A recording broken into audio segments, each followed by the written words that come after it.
Hello friends, आज का हमारा ये वीडियो बहुत ही इंटरेस्टिंग होने वाला है। तो प्लीज़ आप हमारे इस वीडियो को लास्ट तक देखें, आपको बहुत मज़ा आने वाला है।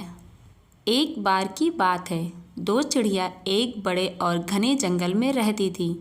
एक चिड़िया का नाम चंचल और दूसरी का नाम मीठी था। दोनों बहुत अच्छी दोस्त थी और हमेशा साथ साथ उड़ती और खेलती थीं। एक दिन चंचल को नदी के उस पार जाने की सूझी।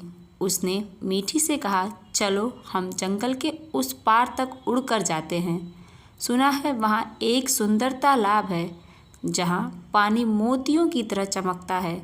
मीठी थोड़ा घबरा गई और उसने कहा, चंचल, जंगल के उस पार हमने कभी नहीं देखा, वहाँ जाने में खतरा हो सकता है।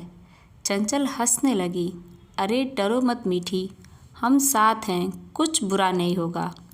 मीठी मान गई और दोनों चिड़िया उड़ान भरकर तालाब की तरफ निकल पड़ी। रास्ते में उन्होंने रंग बिरंगे फूल देखे, झलकती नदियाँ देखी और हरे भरे जंगल का नज़ारा लिया। लेकिन जैसे ही दोनों तालाब के पास पहुँचे, उन्होंने देखा कि वहाँ एक बड़ा और भयानक बाज उन पर नज़र रखे हुए है। बाज ने अपने पंख फैलाए और जोर से चीखा और बोला, ये मेरा शिकार का क्षेत्र है।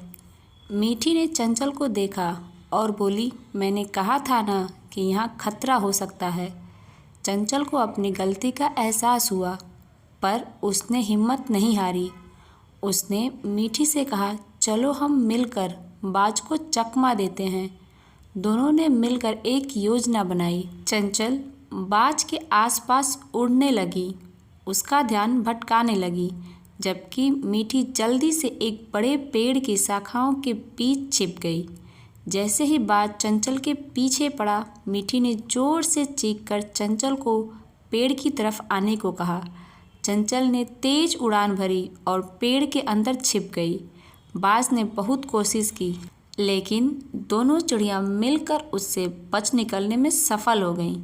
वापस अपने घर आकर चंचल ने मीठी से माफ़ी मांगी और कहा, मुझे माफ़ कर दो मीठी, मैंने बिना सोचे समझे तुम्हें मुश्किल में डाल दिया। मीठी ने मुस्कुराकर कहा, कोई बात नहीं चंचल, हमने मिलकर समस्या का सामना किया और सबक भी सीखा। दोनों फिर से मिलकर हंसने लगी और अपनी दोस्ती को और भी गहरा कर लिया।